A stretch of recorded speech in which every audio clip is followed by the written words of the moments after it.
The New Deal was a series of economic programs passed by Congress during the first term of Franklin Roosevelt, 32nd President of the United States, from 1933 to 1938. The programs were responses to the Great Depression and focused on what historians call the 3 R's: relief, recovery, and reform. That is, relief for the unemployed and poor, recovery of the economy to normal levels, and reform of the financial system to prevent a repeat depression. The New Deal produced a political realignment, making the Democratic Party the majority, with its base and liberal ideas, big city machines, newly empowered labor unions, ethnic minorities, and the white South. Although many Americans suffered economically during the Great Depression, African Americans had to deal with social ills, such as racism, discrimination, and segregation. Many leading New Dealers worked to ensure blacks received at least 10% of welfare assistance payments. There was no attempt whatsoever to end segregation or to increase black rights in the South.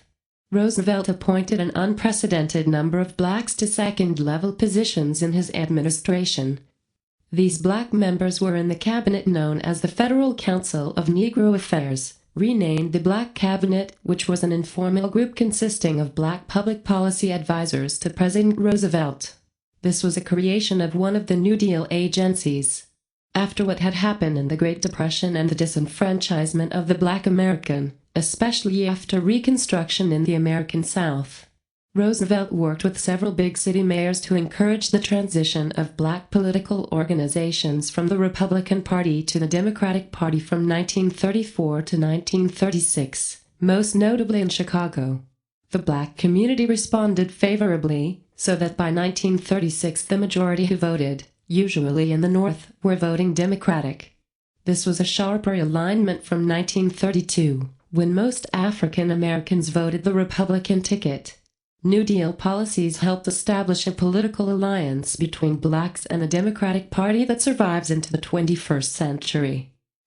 The WPA, NYA, and CCC relief programs allocated 10% of their budgets to blacks, who comprised about 10% of the total population and 20% of the poor. They operated separate all-black units with the same pay and conditions as white units. However, these benefits were small in comparison to the economic and political advantages that whites received. Social Security was denied to blacks, and most unions excluded blacks from joining.